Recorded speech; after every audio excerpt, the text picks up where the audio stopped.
김민재 선수의 바이에른 뮌헨 오피셜이 뜨면서 각종 다양한 반응들이 쏟아지고 있습니다. 무엇보다 이적 시장이니까 당연히 있는 일인데 독일의 주요 매체, 거의 모든 매체의 메인을 싹쓸이하고 있고 또 엄청난 선수들과 비교되는 그 반응들까지 나오고 있어요. 여기에 또 빠르게 테게른제 전지훈련지에 합류한 김민재 선수가 바이에른 뮌헨의 새로운 동료들과도 인사를 나누는 모습까지 포착이 됐는데요. 오피셜 이후 독일 현지의 모든 반응 두버지 김현민 기자와 함께 살펴보도록 하겠습니다.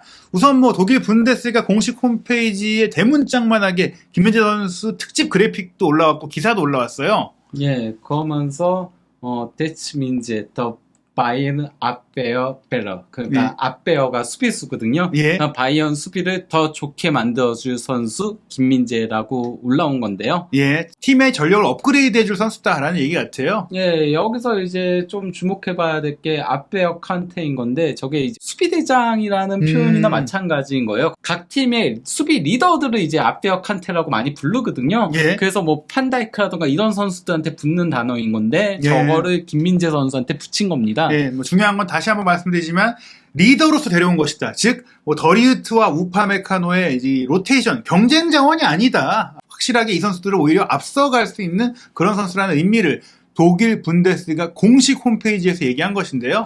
그러면서 몬스터 위다웃 퀘스천 이거라고 의심의 여지 없는 괴물이라고 이제 표현을 한 거고요. 예. 사실 저는 그 나폴리에 가서 이탈리아 언론에서도 몬스트로라든지 이제 그 괴물이라는 별명을 쓰잖아요. 이게 국내 팬들이 만들어서 좀 붙여줬던 별명이 전 세계에 퍼져나가는, 특히 유럽 축구 선진국에서 이렇게 딱 정착되는 모습들이 좀 약간 좀 비현실적인 느낌까지 드는 것 같습니다. 그 선수들과 적응이라고 해가지고 김민재가 중국과 이제 터키와 그리고 나폴리까지 가면서 계속 이제 적응을 굉장히 잘 해왔다라는 것들에 대한 얘기를 하는 겁니다. 예. 저는 개인적으로 이것도 추가하고 싶어요. 그 대학 무대, 그리고 이제 실업 무대, 네. K리그 무대까지 이런 단계를 밟으면서 또 국대까지 된 선수가 드물거든요. 네. 그러면서 최근에 어쨌건 바이언의 위대했던 그 수비수들이었던 다비드 알라바, 제롬 보아텐, 그 마추메스의 뒤를 잇는다라고 표현을 한 거고요. 톱백 전문가라고 소제목이 나온 건데요. 하지만 밑에다가 중요한 게 나오죠. 3팩이 그렇게 완전히 생소한 시스템은 아니다. 김민재한테 튀르키예 시절 그 페네르바체에서 빅토르 페레이라 감독이랑 있었을 때 그때 백스리에서 뛰었었다. 물론 그때 빅토르 페레이라 감독이 지나치게 라인을 올리다가 좀 수비적으로 많이 실점이 많긴 했었지만 김민재 선수는 거기서도 굉장히 두각을 드러냈었잖아요. 예. 그리고 이제 베이징 고안 시절에도 약간 농담적으로 이런 얘기를 했어요. 원백이다. 다 공격하고 혼자 수비한 적도 있었다. 그러니까 어떤 수비 대형이든 김민재 선수는 적응할 수 있는 선수다라고 보여준 것 같아요. 예, 그리고 또 이제 분데스리가 공홈에 다른 기사가 하나 더 올라왔는데요. 바이언 새 수비수 김민재는 누구인가? 사실 이게 먼저 올라온 건데 다음 기사가 올라오면서 메인에서 내려간 거예요. 예, 어찌됐건 김민재 선수가 연달아 이제 메인 기사를 차지했고, 또 하나는 사실 공홈에서까지도, 사실 저희가 바이에른 뮌헨 오피셜 때도 이렇게 많은 기사가 나온 선수가 없었다고 했는데 공홈에서도 한 선수에 대해서 많이 다루지는 않잖아요. 예. 그러면서 이제 무리뉴가 원한 선수라고 시작 부분부터 나오는 거죠. 예, 이 부분이 많이 알려졌고, 이거는 무리뉴 감독이 본인이 얘기했기 때문에 이건 의심의 여지가 없어요.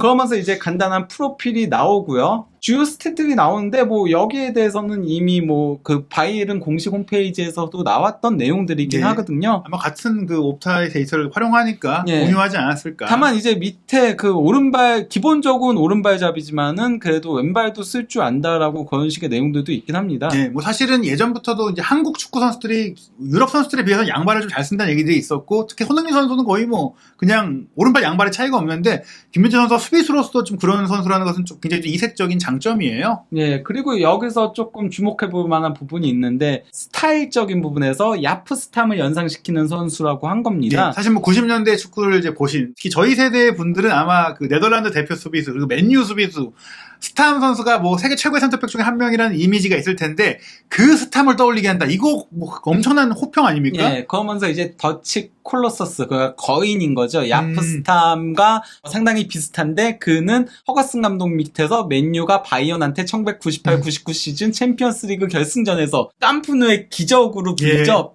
바이언 입장에선 깜푸누의 비극이라고 불리긴 하는데요. 그때 극적인 2대1 역전승을 거두었을 때 추가 시간 2골로 이제 2대1 2대1 역전승을 도왔던 선수이다라고 한 예, 겁니다. 어떻게 보면 지금 이번 이적 시장에서는 맨유가 원했던 김민재 선수를 이제 바이에른 뮌헨이 데려가는 상황이 됐으니까 이제 이 두 팀이 이제 챔피언스리그 나란히 나가니까 맞다이를 펼친다면 드라마틱한 이야기가 써질 것 같아요. 네, 그리고 또 그 밑에 이제 디드누라고 해가지고 이거 알고 있어라고 해가지고 이제 뭐 김민재의 또 다른 별명 조국에서는 위대한 거인으로 불리기도 한다라고 했고요. 예. 근데 그런 적이 없는데 모르겠어요. 예, 저도 처음 듣는 괴물인데 그냥 괴물. 예, 그리고 또 이제 튀르키예 지진 때 75,000유로를 기부를 했다라고도 나와 있습니다. 네, 다양한 선행 그리고 앞서 뭐 저희가 나폴리 작별 인사 때도 그런 인성적이면 그 선수가 축구를 잘하는 것도 중요하지만 어떤 이미지가 되느냐 또 어떤 가치를 대표하느냐가 중요한데 그런 부분들이 또 독일에서도 중시하잖아요. 네, 그리고 또 이제 푸르메 재단에 장애 아동들에게 또 기부를 하는 그런 일들도 하고 있다. 명예 대사일을 하고 있다라고 나와 네. 있습니다. 요 정도의 내용을 보니까 뭐 바이에른 뮌헨 공식 홈페이지도 그렇고 독일 분데스리가도 그렇고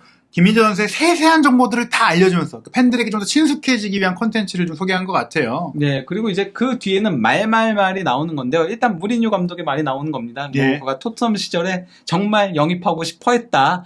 이 얘기가 나오는 거고요. 그러면서 김민재는 최고의 선수이다. 이렇게 얘기한 거고 또 이제 스팔리티 감독의 인터뷰 이거 굉장히 많이 저희가 얘기했었죠. 이게 그러니까 세계 최고의 수비수이다 하면서 했던 얘기인 거잖아요. 네. 매 경기 최소 20번이 믿을 수 없는 일들을 해낸다라고 하면서 볼을 가지고 5초 뒤면은 상대 페널티 박스 안까지 들어간다라고 얘기한 거였습니다. 정말 공격적인 수비수다 보니까 실질적으로 일부 경기들은 정말 풀백처럼 뛰기도 했었잖아요. 네. 센터백의 새 지평을 연 것 같아요. 예, 그리고 또 이제 박지성 선수의 이제 그 인터뷰 내용도 있는 건데, 이게 그 이탈리아 매치하고 했던 인터뷰 내용이었죠. 예. 그가 하고 있는 일이 정말 놀라운 일이라는 거는 뭐 의심의 여지가 없다. 그는 기술적으로도 리더인데다가 인간적으로도 리더이다라고 얘기한 예. 겁니다. 그러면서 놀라운 재능이라고 한 거죠. 예, 김민재 선수가 정말 사실 이전에는 이제 한국 역대 최고의 수비수 하면 홍명보 선수를 많이 떠올렸고 실제로 이제 월드컵 4강의 브론즈볼 그 역사는 잊혀지지 않겠지만 기량적인 측면에서 어떻게 보면 김민재 선수는 정말 한국을 넘어 아시아 최고의 센터백이 아니냐. 네. 우리 과언이 아니죠. 홍명보 감독님이랑 연락 주고받는 예, 사이신데 그러니까 한번 물어보시죠. 예, 아마 본인도 인정하실 아무튼 거예요. 인터뷰 한번 따보시죠. 예, 홍명보 감독께서는 현역 시절에 그 약간 지능형 수비수였는데 지금 김민재 선수는 피지컬 괴물이기도 그렇죠. 하니까요. 둘이 같이 뛰면 정말 궁합이 최고일 텐데요. 예, 그런 부분들 어떻게 보면 이제 어떤 재미있는 자선 경기에서 이루어지지 않을까 싶은데 독일 뭐 최고의 축구 매체죠. 키커지도 뭐 당연히 김민재 선수 메인 차지했겠죠. 예, 그러면서 이제 그 제목이 위대한 과거가 있는 등번호. 바이언, 김민재 영입 발표라고 올라온 건데요. 여기서 이제 뭐 다른 내용들은 다 비슷한 내용들인 거니까 중요한 부분을 발췌를 하자면요. 브라이트너나 루시우처럼이라고 해가지고 그 위대한 선배들의 그 발자취에 따를 것인가에 관련된 부분인데요. 김민재는 미넨에서 등번호 3번을 입을 것인데 이는 그가 바이언에서 큰 수비 발자취를 따르고 있다는 걸 의미한다. 파울 브라이트너, 빅센테 리잘라지 또는 루시우와 같은 클럽 전설들은 이미 이 번호를 자신들의 것으로 만들었다. 가장 최근에 3번은 노팅엄 포레스트로 이적한 오마르 리차즈의 등을 장식했다라고. 오마르 리차즈 조금 최근은 약해요. 최근 약해요. 이거 좀 아닌데. 그러니까 최근은 약해요. 예. 예. 그가 사비 알론소 이후 약한데요. 바이언의 3번 계보를 먼저 놓고 보면요. 과거에는 등번호를 그때마다 따로 그렇죠. 입었었거든요. 포지션에 예. 맞춰서 그래서, 입었잖아요. 예, 그래서 이제 같은 시즌에 똑같은 3번을 입은 선수들이 있는데 어디서 뛰느냐에 따라서 등번호가 바뀌었었거든요. 그때는. 그런데 이제 프란츠 베켄바워, 카이저로 불리던 잠깐 달긴 했습니다. 예. 물론 베켄바워의 번호는 5번이지만은 예. 3번도 가끔씩 달긴 했었다라는 거고요. 그리고 이제 파울 브라이트너가 닿았었는데 파울 브라이트너는 바이언 그 황금기의 왼쪽 풀백이기도 했었고요. 네. 그러다가 이제 레알 마드리드에 갔다가 다시 바이언으로 돌아와가지고 그때는 미드필더로 뛰면서 루메니게와 함께 둘이서 이제 더블 에이스로 뛰었거든요. 네. 그래서 이제 그때 바이언을 브라이트니게라고 불렀었어요. 그런데 어쨌건 왼쪽 풀백으로도 월드 클래스를 찍었었고 중앙 미드필더로도 월드 클래스를 찍었던 역대 독일 최고의 선수 중에 한 명으로 불리는 선수예요. 예. 그리고 또 이제 뒤른베르거 같은 경우는 바이언 황금기의 주전 미드필더였고요. 그래서 이제 바이언 구단 역대 최다 출전 9위를 기록했던 선수고요. 그리고 이제 플리글러 같은 경우도 이제 바이언에서는 전설적인 왼쪽 풀백인데요. 독일 대표로 1990년 월드컵 멤버이기도 했었습니다. 그때 우승했을 때 멤버였던 거였고요. 베르토르드 이 선수는 이제 그 센터백으로 프랑크푸르트 유스 출신 후 차범근 감독님이 마지막 해 프랑크푸르트에서 마지막 해 뛰었을 때 만 18세에 프로 데뷔를 했었어요. 예. 그러니까 차범근 감독님의 그 이쁨을 받았다라고 할 수 있는, 에이구, 우리 막내 좀 예. 이랬다라고 할 수 있는데, 이 선수도 정말 대단한 선수였거든요. 그 독일 대표로 A매치 62경기에 출전했고요. 또 이제 1990년 월드컵 우승 당시에 플리글러 같은 경우는 주전이 아니었거든요. 그래서 예. 한 경기 출전이 전부였는데, 베르톨트는 전 경기 주전으로 선발 출전했었습니다. 그러니까 월드컵 우승 멤버의 주전이었다라고 할 수 있는 거고, 또 이제 1994년 월드컵에도 출전을 해가지고 한국전에도 풀타임을 소화를 했었습니다. 예. 그리고 또 이제 크리스찬 치게 이 선수 같은 경우는 독일에서 말디니의 독일의 그 대항마로 많이 불렀던 선수인데 부상 때문에 기대만큼 크지는 못했지만은 그럼에도 왼쪽 풀백으로 독일 대표로 A매치 72경기 출전했고요. 예. 부상 후 신음했는데 72경기 뛴 거예요, A매치. 예. 얼마나 재능이 뛰어났는지 확인할 수 있는 부분인데다가 바이언, 밀란, 리버풀, 그리고 또 이제 손흥민 선수의 소속팀인 토트넘에서도 활약을 했던 선수예요. 예. 그리고 이제 유로 1996 우승 당시 주전이었고요. 또 이제 리잘라지, 이 선수 뭐 말이 필요 없잖아요. 그렇죠. 네, 1998년 월드컵과 유로 2000 우승 당시 프랑스의 주전 왼쪽 풀백이었고 당대 카를로스와 함께 최고의 왼쪽 풀백 자리를 놓고 치열하게 경쟁했던 선수였죠. 그리고 또 이제 루시우도 워낙 유명한 선수죠. 예, 브라질 최고의 센터백이었고 2002년 월드컵도 우승 예. 멤버고 그리고 또 화려한 수비를 예. 과실했고 그러다 보니까 특히 이제 전진성이 굉장히 좋고 공격력이 굉장히 좋고 그 볼만 나는 수비수였거든요. 그래서 바이언뿐만이 아니고 레버쿠젠에서도 굉장히 많은 사랑을 받았어요. 그래서 바이언 이적하고 레버쿠젠하고 원정 경기를 치렀을 때 팬들이 잘 돌아왔다고 이렇게 걸기까지 이게 흔치 않은 일이거든요. 네. 바이언으로 가면은 그건 배신자가 되는 건데 그래서 발락하고 제오베르트도 레버쿠젠에서 바이언 갔을 때 많은 그 레버쿠젠 팬들한테 미움을 받았는데 루시우만큼은 논외였었거든요. 근데 이제 그 김민재 선수의 전진성을 놓고 루시우와 또 비슷한 선수다라고 독일 그 슈퍼타이츠에서 평가를 하기도 했었죠. 예, 사실 뭐 지금 언급한 선수 중에 꽤 많은 선수가 이제 풀백, 3번이 사실 이제 센터백보다는 풀백에 가까운 번호이긴 한데 이 선수 중에서는 분명히 스타일적으로는 루시우와 많이 비교되지 않을까. 특히 루시우를 따라가지 않을까. 뭐 그리고 베르톨드도 어느 정도 비슷한 유형의 선수라고 할 수 있죠. 예. 그리고 이제 그 사비 알론소가 예. 등번호 3번을 달아가지고 그때 조금 신기하다 막 이런 얘기가 있었죠. 예. 근데 이게 이적 시장 거의 막판에 왔었기 때문에 등번호가 빈 게 없어서 3번을 달았었던 거였죠. 예. 어떻게 보면 이제 김민재 선수도 이제 나폴리에서 약간 왼쪽 풀백처럼 뛰기도 했으니까 뭐 리자라지 같은 공격력도 보여주고 루시우 같은 수비력과 전진성도 보여주고 알론소 같은 기점 패스도 해주고 다 해줬으면 좋겠다 이런 마음이 드는 좋은 3번이고요. 또 이제 트랜스퍼 마크트 뭐 독일에서 운영하는 뭐 세계 최고의 이적 전문 사이트인데 여기 메인도 지금 김민재 선수예요. 예, 그러면서 이제 뭐 제목이 김민재는 누구인가? 나폴리에서 바이언으로 온 괴물 수비수라고 이렇게 올라온 건데요. 뭐 내용들은 그냥 뭐 여러 전문가들의 뭐 김민재에 대한 평가 이런 것들이 있는데요. 여기서 이제 그래프 하나를 올린 거죠. 바이언 구단 역대 최고 이적료 3위이다 이렇게 올린 건데요. 공교롭게도 1, 2, 3위가 다 센터백이고 5위도 센터백이고 7위도 물론 수비형 미드필더로 영입했지만 센터백으로 더 많이 뛰게 됐고 나중 가서는 예. 그리고 또 이제 10위도 센터백이죠. 그래서 네. 바이언이 유난히 센터백한테 돈을 아끼지 않는다는 걸 보여주는 거고요. 이게 베켄바워의 팀이잖아요. 네. 예. 그래서 이제 전통을 조금 따른다라고 할 수 있는 거고요. 네. 그리고 단순히 바이언을 넘어서 사실 그 분데스리가 자체가 바이언이 뭐 이적 시장을 주도를 하잖아요. 네. 분데스리가 역대 최고 이적료 3위고요. 네. 1위부터 10위까지 중에 바이언 선수가 아닌 선수가 딱 2명이에요. 네. 율리안 드락슬러가 볼프스부르크 이적했을 때 그때 5위를 기록했고 더브라이너 그때 그 맨시티로 이적을 네. 보내면서 이적료를 많이 벌어들이면서 그걸로 이제 드락슬러 영입했던 거였고 또 이제 이번 여름에 라이프치히가 그 오펜다를 영입했죠. 예. 결국에 이제 김민재 선수가 뭐 앞서 저 아시아 이적료 1위를 차지했다고 말씀드렸는데 지금 독일 분데스리가에서도 길이 남을 정말 엄청난 이적료로 이적을 한 것이고 그러다 보니까 독일의 많은 언론들이나 팬들이 기대를 갖고 관심을 보일 수밖에 없어요. 예, 그리고 이제 빌트지는 도리어 메인이 조금 심심해요. 왜냐면은 이미 본인들은 큰 건 하나 터뜨렸다 이거죠. 저 이미 단독 사진을 올렸고 네, 그 사진 때문에 아마 오피셜이 빨리 날 수도 있고요. 네, 그리고 그것도 이미 메인에 올라왔었거든요. 네. 그 다음에는 뭐냐면은 5천만 유로 신입생의 특이한 시작. 김민재 첫 훈련 해가지고 이제 자전거 타고 있는 모습을 사진을 올린 건데요. 네, 저희가 이미 오피셜 영상 때도 김민재 선수가 곧바로 이제 태게른제 갔다라고 얘기 드렸는데 그 뒤에도 바이에른 그 공식 계정에서 공식 뭐 트위터나 뭐 이런 채널을 통해서 김민재 선수 자전거 훈련하는 모습 그 외에 뭐 인사하는 모습 쭈르륵 올라오면서 김민재 콘텐츠가 마치 그 이강인 선수 파리 때처럼 막 네. 쏟아지고 있는데 흥미로운 게 이제 근데 저는 네. 이강인 선수 때보다도 김민재 선수 때가 조금 더 대단하다고 생각을 하는 게요.